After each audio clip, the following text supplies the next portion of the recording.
Hey guys, Mike here from Binya Outdoors. Today we're doing something that I really enjoy doing, and the reason why I enjoy it is for two reasons. One, I absolutely love doing things custom and making things that are my own colored baits, my own custom things.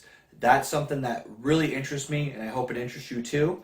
The other reason why I want to show you this is because it's a great way to save money, and let's be honest, with today's economy, saving every penny is just that much easier to get on the water. It's that much easier to keep fishing if you can keep this whole expensive hobby in your budget. So what we're going to do today is we're going to make soft plastic stick baits.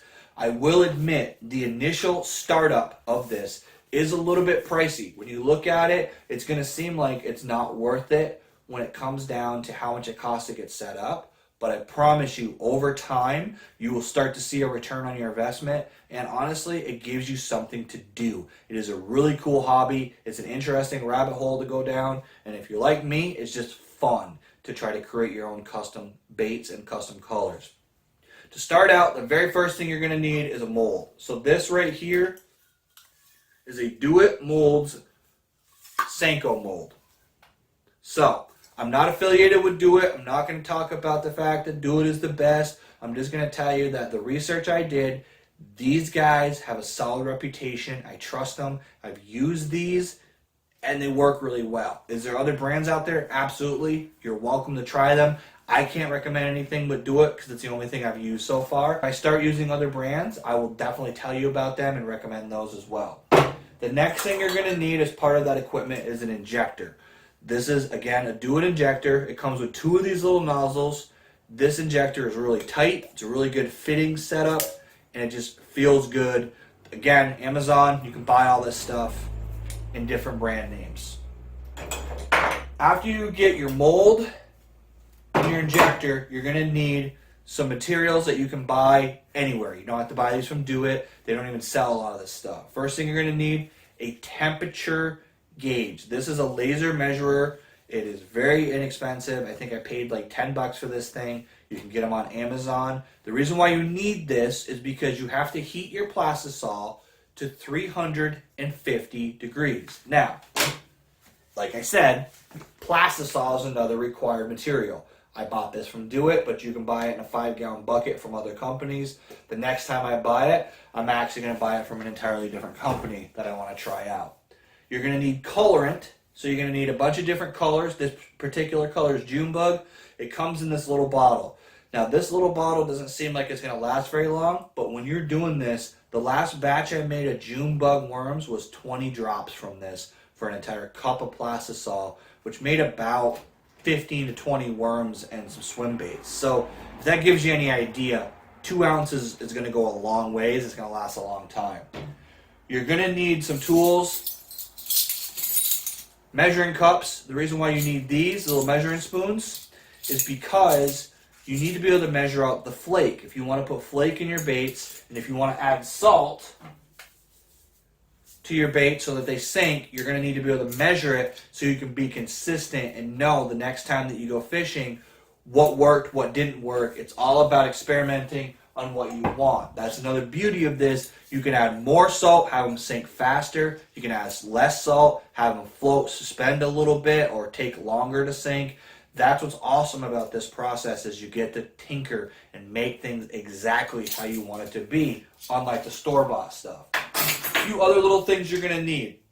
You're going to need some sort of stir. I got these things on Amazon. They're like $8 for, I think, 3, 4, 5 of them. They're stainless steel. They clean up really nice. A lot of guys just use butter knives. When it comes to melting the plastic, I just use Pyrex dishes. You can buy these at any local Walmart. These are actually some already destroyed baits that we're going to remelt. That's another beauty of it. You can remelt the baits that got shredded. This is some stuff that I made in a previous batch. Again, saving money. So, safety items that you're going to need. And I'm considering this kind of a safety item. A clamp. This keeps your mold closed. It doesn't allow air into the mold, but it also keeps the plastic from seeping out and hitting your hands and burning you. This is 350 degree plastisol that you're heating up in a microwave. So, it's going to have temperature. It's going to be hot. You don't want to burn yourself. Heat gloves. You're going to be handling a Pyrex dish in and out of the microwave as you heat these. You're going to be hanging on to an aluminum injector. Everything is going to have heat on it. With these, you won't feel it. They're inexpensive. You can buy them anywhere. Definitely have these. The last little safety tip is you need one of these. Why do I need this? It is plastic. I am melting plastic in a microwave. If you've ever melted plastic, you know that smell. It is toxic. This is a respirator mask. It has the filters in it. It is designed to keep that material out of my lungs while I'm running through, heating it up, all that steam, everything comes out of that plastic. I'm not breathing that in. I also open up a door when I'm doing it. I highly recommend if you have a garage, do it there or do it outside. Do it in a ventilated area. A lot of times I will open up the door, have this whole area opened up. I have a fan going a lot of the times and ultimately blowing all the air outside, and I leave this room open all night so that it airs out so no one is exposed to it. I also tell my family to stay out of the room until it's done.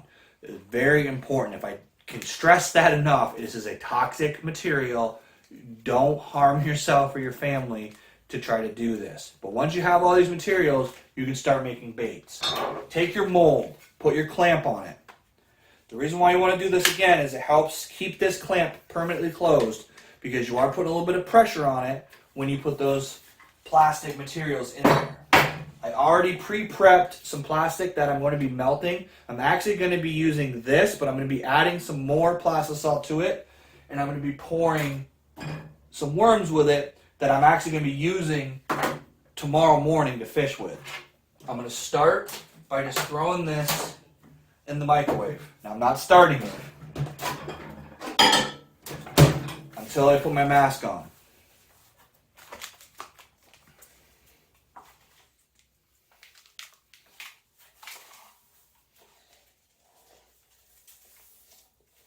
Again, I'm not going to do this without a mask, so you'll probably have some weird audio. I'm going to do some audio overlay because you can't really hear me that well. Put your mask on, heat your microwave. I do 1 minute increments. Probably can take this off. I do 1 minute increments when I do this. I do not do anything more than a minute. I check it, I stir it. It will start to get liquidy, then you can check it with your temperature gauge. Make sure you put your gloves on before you handle that thing. I've already made that mistake, and you don't want to do it. Trust me, it hurts. So, not quite doing anything yet. Still pretty hard. We're going to throw it in for another minute. So I put this in a few times. You'll see the steam kind of rolling off. It's a good sign that it's starting to get there. It's not quite exactly the way I want it. It's definitely a little bit thinner, or a little bit thicker, not quite all the way mixed in, but I'm going to mix it a little bit more. It's actually not bad. So we're going to check the temperature. Now the way you do that, use your little laser measurer.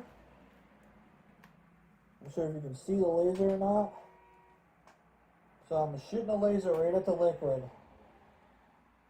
Right now it's at about 330 degrees. I'm actually going to go with another 30 seconds to try to get it at the temp. Now normally at this point you would see just a clear Plastisol in the cup, and I'll do another video later on where I'm making a color from scratch and you'll see that. In this case I actually wanted to make a lighter version of a June bug that I already made, and this color is almost exactly the way I want it, so I'm not going to add any color, any flake. I'm going to pour it directly from this. But like I said, stay tuned for a future video where I'm going to actually make a color from scratch. I'm going to be doing quite a few videos this year. Now, this already had some salt in it, but because I added Plastisol, I'm going to add a little bit more salt. What I recommend doing is adding a little bit at a time and documenting it. I'm adding a tablespoon of salt to this batch. I'm trying to make a more suspending type of plastic. And the lesson I learned, very quickly learned, is I kind of messed up a little bit there. You want to pour the salt in slowly, and you want to do it right before you shoot your plastic. And the reason why is because that salt actually settles to the bottom of the plastic salt, and it creates this really weird, goopy consistency that actually is really, really hard to shoot. It creates a lot of air bubbles. It just isn't as friendly as you would want it to be. Luckily, this was hot enough that mixed right in. Now, a lot of guys will suck the plastic salt into it. I don't. I actually take the end off and I pour it into the injector. The reason for that is because I find I get a lot less air bubbles, and this stuff actually dries so fast that you actually don't have enough time. If you suck it in, you already start that cooling process, and ultimately it creates a weird little plug in your nozzle. So the nozzle sits in there like that. You take your mold, you put your nozzle in the hole that's provided, you push down evenly until you feel it stop. And you'll feel the pressure start to build as you do it. So right about there, the pressure stopped. I give it a little bit of a press. I pop it out, and the other thing you want to do is you want to fill this hole up with a little bit extra. I know it's a little bit messy, but you'll see why in just a second. It actually will start to suck down into that hole. So I can kind of show you. That will start to suck down in there, and it will actually seep into that hole, and it will start to go down, and it will actually fill up the baits entirely. If you don't do that, you'll actually start to get a little bit of a mist pour. Now you just let it sit. It doesn't have to sit very long. I let it sit for about 5 minutes, and then I pull the baits out. So I'm going to wait, and then I'm going to come right back to you and show you what they look like. Open her up. So take your clamp off, and you just open up your mold. So when you open up your mold, there's your worms. So this little sprue part right here, this part right here is actually reusable. I just pinch them off. You could use scissors to get the ends of the baits off. Just kind of pinch the pieces off.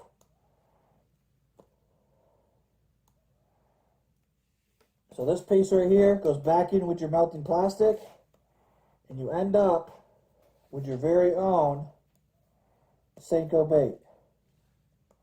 As you can probably see, there's a little bit of a flake right there from over pouring it. I'm still learning this process, but as you can see, I made myself a very nice June bug color. Got some green fleck in there, and that's all there is to it. You can pour 4 at a time with this mold. There's baits that make single molds. You can do dual injectors for 2 colors. But at the end of the day, I just made 4 baits. I'm going to make a bunch more from this Plastisol. And you just keep repeating the process till you're gone. And you'll be able to just make baits, save yourself some money, and get to play around a little bit. So we're going to end the video right here. I got some more Plastisol to pour, but I want to thank you for coming along with me. I really appreciate you taking the time to watch this video. Hopefully this inspires you to go down a rabbit hole and start making your own plastic baits, saving some money, and making some really cool worms. If you make some really cool colors, I would be happy to collaborate with any of my viewers. If you want some ideas on colors that I'm making, or if you want to share colors that you're making, it would be really awesome to get the community growing and get everybody talking about different things that we're making. Share the information so we can all catch more fish.